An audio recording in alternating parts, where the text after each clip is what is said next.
Last video में हमने देखा था कि कंपनी क्या होती है, कंपनी के फीचर्स क्या होते हैं, कितने टाइप की कंपनीज होती हैं, कंपनी की शेयर कैपिटल क्या होती है, कितने टाइप की शेयर कैपिटल होती है, शेयर क्या होते हैं।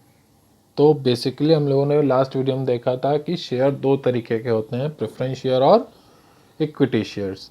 अब यहाँ पे हम लोग बात करेंगे कि कंपनी किस तरीके से अपने शेयर्स को इश्यू करके अपनी कैपिटल बनाती है। ठीक है, तो सबसे पहले हम देखते हैं कंपनी कैसे अपने शेयर्स को कैश के लिए इश्यू करती है। तो यहाँ पे हमारा पहला पॉइंट है, issue of share for cash. अब कंपनी कैश के लिए कैसे अपने शेयर्स को इश्यू करती है ये समझते हैं यहाँ पे। ठीक है, तो कंपनी जो होती है दो तरीके से कैश के लिए शेयर्स इश्यू करती है। पहला होता है शेयर पेबल इन लमसम और दूसरा होता है शेयर्स पेबल इन इंस्टॉलमेंट। तो सबसे पहले हम समझते हैं कि शेयर पेबल इन लमसम क्या होता है। तो जैसा कि हम लोग जानते हैं कि कंपनी शेयर होल्डर से अमाउंट टुकड़ों में भी लेती है और एक बार में भी लेती है।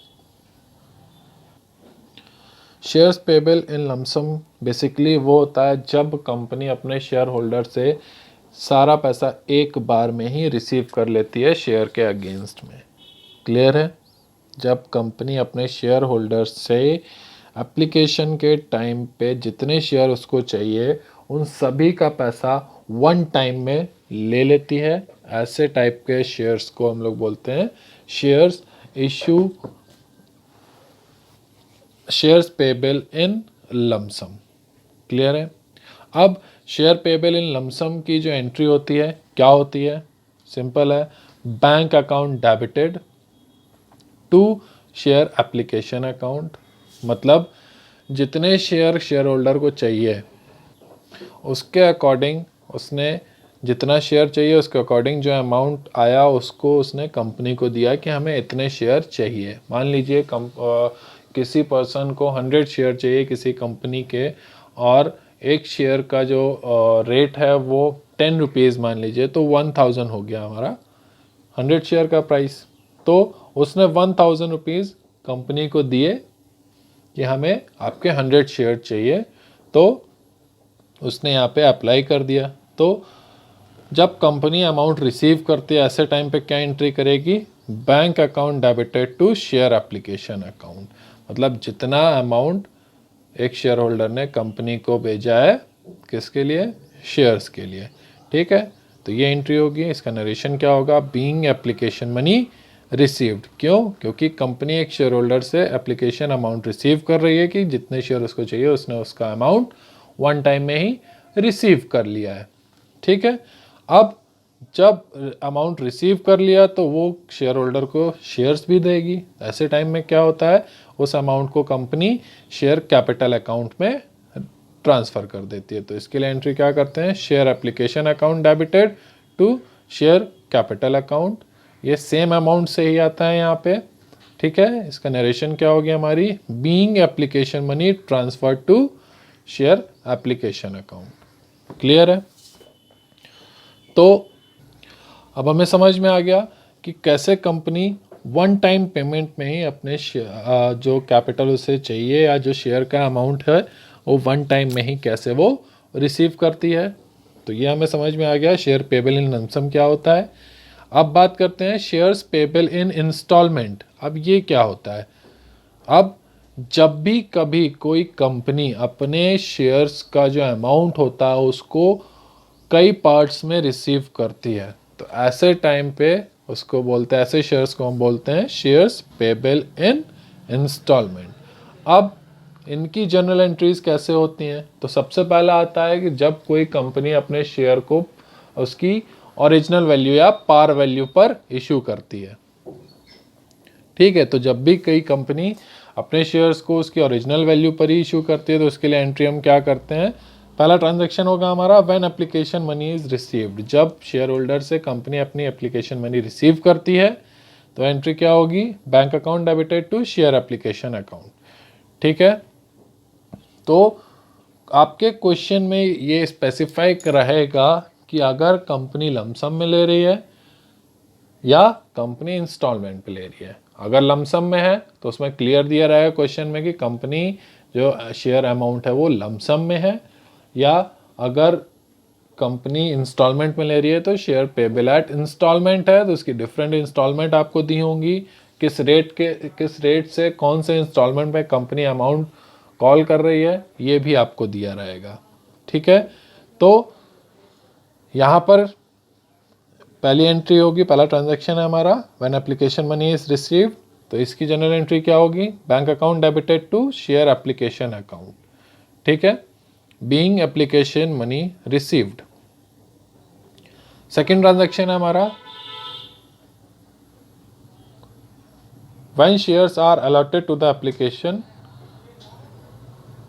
when shares are allotted and application money transferred to share capital।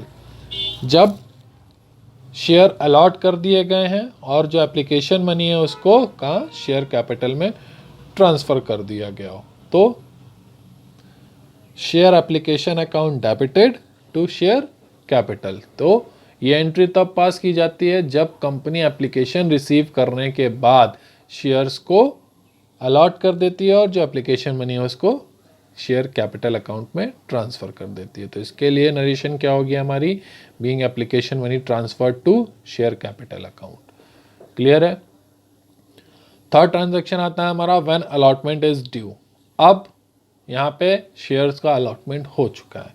अब जब कंपनी थर्ड अपनी सेकंड पार्ट मांगता है अपने शेयर्स अमाउंट का, तब तो व्हेन अलॉटमेंट इज ड्यू, जब अलॉटमेंट मनी जो ड्यू हो जाती है तब क्या एंट्री होती है, share allotment account debited to share capital.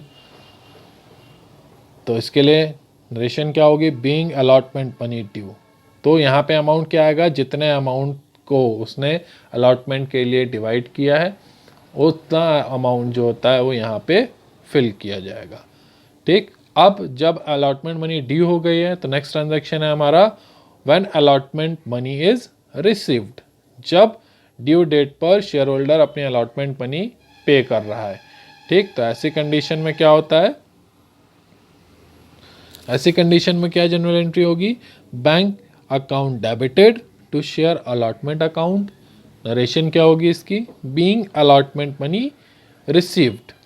ठीक है, तो ये चार हमने ट्रांजैक्शन देखे किसके, issue of shares at par के, मतलब ओरिजिनल वैल्यू पर जब शेयर इश्यू किया जा रहा है तो उसके लिए अभी तक चार ट्रांजैक्शन हम लोगों ने देखे। इसके बाद नेक्स्ट ट्रांजैक्शन होता है when call amount is due. ठीक, कॉल अमाउंट क्या होता है, ये भी इंस्टॉलमेंट का ही पार्ट होता है, थर्ड इंस्टॉलमेंट होती है इसकी। ठीक है, तो जब कॉल अमाउंट ड्यू होता है, जब कंपनी पैसा मांगती है तो थर्ड कॉल पे जब अमाउंट ड्यू होता है तो एंट्री क्या होती है, तो क्या होती है, share first call account debited to share capital account. Narration क्या होगी, being call amount is due. Next है हमारा when call amount is received. जब कॉल अमाउंट रिसीव हो जाता है तब क्या होता है, bank account debited to share first call account, या फाइनल कॉल भी लिख सकते हैं इसको।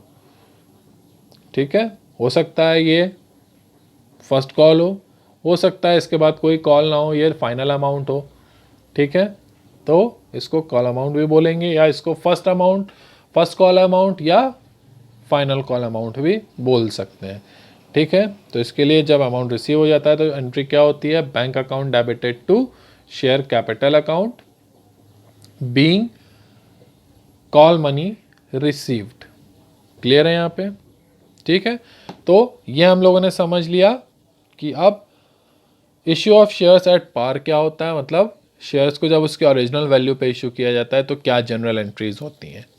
अब बात करते हैं, एक कंडीशन आती है जब शेयर्स को प्रीमियम पर इशू किया जाता है, मतलब उसकी फेस वैल्यू जो ओरिजिनल वैल्यू है उससे ज़्यादा वैल्यू पर अगर इशू किया जा रहा हो, तो तब अब ये समझ लें कि होता क्या है पहले ये, तो जब भी कभी, इसकी मीनिंग होती है कि जब भी कभी कोई शेयर है उसकी फेस वैल्यू से ज़्यादा वैल्यू पर इशू किए जा रहे होते हैं, तो ऐसी कंडीशन को हम बोलते हैं issue of shares at premium. अब यूटिलाइजेशन ऑफ सिक्योरिटीज प्रीमियम क्या होता है? तो अभी जैसा हमने देखा कि शेयर को जब प्रीमियम पे इशू किया जाता है या उसकी एक्सेस वैल्यू जो उसकी फेस वैल्यू है उससे एक्सेस वैल्यू पे अगर इशू किया जा रहा है, तो जो एक्सेस वैल्यू होती है उसको कंपनी क्या करती है, एक फंड बनाती है जिसको बोलते हैं हम सिक्योरिटी प्रीमियम। उस फंड में उस अमाउंट को, जो एक्सेस अमाउंट होता है, उसको ट्रांसफ़र कर देती है। अब जो एक्सेस अमाउंट है वो तो उसने ट्रांसफ़र कर लिया अपने पास। अब उस जो अमाउंट है एक्सेस, जिसको सिक्योरिटीज़ प्रीमियम कहा जाता है, इसका यूटिलाइजेशन कहाँ कहाँ करती है कंपनी? तो according to section 77A and 78 of companies act 1956 lays down condition for which amount of premium utilized in. According to section 77A and 78 of Companies Act, जो कंपनी होती है वो अपने सिक्योरिटी प्रीमियम को कहाँ कहाँ इशू करती है, तो वो देखते हैं। तो पहला, इश्यू ऑफ बोनस शेयर्स। कभी कभी कुछ कंडीशंस ऐसी होती हैं, कंपनी अपने एम्प्लॉयज़ को या जो मेंबर्स को उनको बोनस नहीं दे पाती है कैश में। तो ऐसी कंडीशन में कंपनी क्या करती है, अपने शेयर्स को एज अ बोनस अपने एम्प्लॉयज़ को डिस्ट्रीब्यूट करती है। तो ऐसे शेयर्स को हम बोलते हैं issue of bonus shares. Clear है? सेकेंड पॉइंट है हमारा writing of preliminary expenses. Business को सेटअप करने या बिजनेस के जो प्राइमरी एक्सपेंसेस हैं उसमें जो भी एक्सपेंसेस होते हैं उनको राइट ऑफ करने में जो सिक्योरिटीज प्रीमियम है इसका यूज़ किया जाता है। थर्ड पॉइंट आता है राइटिंग ऑफ द एक्सपेंसेस और द कमीशन पेड ऑन और discount allowed on any issue of share. किसी भी शेयर को इशू करने में जो भी एक्सपेंस हो रहा है या कोई कमीशन पे किया जा रहा है या डिस्काउंट दिया जा रहा है, तो ऐसी कंडीशन में जो एक्सपेंसेस होंगे शेयर को इशू करने में, उसको सिक्योरिटी प्रीमियम में से ही बियर किया जाता है। ठीक है। लास्ट पॉइंट है हमारा परचेजिंग इट्स ओन शेयर्स। जब भी कंपनी अपने ओन शेयर्स परचेज करती है, मतलब कुछ कंडीशन ऐसी होती हैं कि कंपनी अपने शेयर्स अपने शेयर होल्डर से ही अपने शेयर वापस परचेज कर लेती है। तो ऐसी कंडीशन में जो अमाउंट पेबल होता है शेयर होल्डर्स को, उसका पेमेंट भी कंपनी सिक्योरिटी प्रीमियम अकाउंट से ही करती है। तो ये हमें समझ में आ गया कि किस कंडीशन में सिक्योरिटी प्रीमियम का यूज़ होता है। तो अब यूज़ समझ में आ गया, आगे बढ़ते हैं। तो यहाँ पे एक नोट आता है, security premium can not be distributed as dividend. तो जो कंपनी एक्स्ट्रा अमाउंट शेयर को सेल करके लेती है उसको सिक्योरिटी प्रीमियम में ट्रांसफ़र कर देते हैं, बट जो सिक्योरिटी प्रीमियम होता है उसको कंपनी एज अ डिविडेंड अपने एम्प्लॉयज़ में डिस्ट्रीब्यूट नहीं कर सकती। वो केवल और केवल कंपनी के जो प्रिलिमिनरी एक्सपेंसेस होते हैं, बोनस शेयर इशू करना होता है तब, या कोई भी एक्सपेंस हो रहा है शेयर को इशू करने में, सिर्फ उन्हीं कंडीशंस में ही कंपनी सिक्योरिटी प्रीमियम का यूज़ कर सकती है। Premium may call by the company on application, allotment or calls, but if nothing is mentioned in the question about premium, it should not be taken at allotment. जो premium है वो सभी पर मांगा जा सकता है, एप्लीकेशन पे भी ले सकते हैं, अलॉटमेंट पे भी ले सकते हैं, कोई भी कॉल है तो उस पर भी प्रीमियम लिया जा सकता है। लेकिन अगर आपके क्वेश्चन में मेंशन नहीं है तो आप अलॉटमेंट पे, जब शेयर अलॉटमेंट किया जा रहा है तो उस पर आप प्रीमियम नहीं ले सकते हैं। ठीक है। Following journal entries are passed for this purpose. जो जनरल एंट्रीज हैं क्या क्या पास की जाती हैं? ट्रांजैक्शन है प्रीमियम ऑन एप्लीकेशन, जब एप्लीकेशन पर प्रीमियम लिया जा रहा हो तो bank account debited to share application account being application money received, share application account debited to share capital to security premium being application money transfer to share capital account. अब यहाँ पे amount क्या fill करेंगे? तो share capital में जितना भी amount का शेयर है, एक्चुअल जितने अमाउंट का, मीन्स जो उसकी ओरिजिनल वैल्यू है वो सिक्योरिटी प्रीमियम में जो एक्स्ट्रा वैल्यू कंपनी रिसीव कर रही है और शेयर एप्लीकेशन में जो टोटल अमाउंट आ रहा है वो। ठीक है। नेक्स्ट है प्रीमियम ऑन अलॉटमेंट। जब कंपनी अलॉटमेंट पे प्रीमियम रिसीव कर रही होती है तो क्या कंडीशन में हम लोग जनरल एंट्री करेंगे? Share allotment account debited to share capital to security premium. Clear है? तो एक्सेस अमाउंट, ओरिजिनल अमाउंट और बैलेंस अमाउंट। ठीक है। तो इसका नरेशन क्या होगा? Being allotment money due. Same जब अलॉटमेंट मनी को हम ट्रांसफ़र करते हैं बैंक में, तो bank account debited to share allotment account being allotment money received included premium. Premium के साथ जो अलॉटमेंट मनी है वो रिसीव हो गई है। अब इसमें एक एंट्री और होती है कॉल्स पे। जैसा कि हमने पहले भी बताया, कॉल्स पर भी प्रीमियम ले सकते हैं अगर क्वेश्चन में मेंशन किया गया है तो। अब कॉल्स के लिए क्या जो हमारी जनरल एंट्रीज हैं वो होंगी, सिंपल सा है, प्रीमियम ऑन कॉल मनी। जब कॉल मनी पे प्रीमियम रिसीव किया जा रहा हो तो share first call account debited to share capital to security premium being call money due. जब कॉल मनी ड्यू हो जाती है तो ये एंट्री करते हैं, एक्सेस अमाउंट, ओरिजिनल अमाउंट और बैलेंस फिगर। ठीक है। जब कॉल मनी रिसीव हो जाती है उस टाइम पे क्या एंट्री करेंगे? Bank account debited to share first call account being call money received included premium. Clear है ये? तो अभी तक जितनी भी जनरल एंट्रीज आपको बताई हैं बहुत ही इम्पॉर्टेंट है, इनको अच्छे से लर्न करिए। ठीक है, क्योंकि यही जनरल एंट्रीज आपको आगे भी क्वेश्चन सॉल्व करने में काम आएंगी। और कोई नई एंट्री नहीं है, और जब भी नई एंट्री होगी आगे आपको बताया जाएगा, क्योंकि अलग अलग कंडीशंस के अलग अलग एंट्री हैं। तो शेयर इश्यू एट पार जो एंट्रीज़ हैं उसको लर्न करिए, शेयर इश्यू ऑफ प्रीमियम जो एंट्रीज़ हैं उसको लर्न करिए। तो ऐसे क्वेश्चंस जिसमें पार वैल्यू यूज़ हो रही है तो उसमें वही एंट्रीज़ यूज़ होंगी, जिसमें प्रीमियम वैल्यू यूज़ हो रही है उसमें वही एंट्रीज़ होंगी।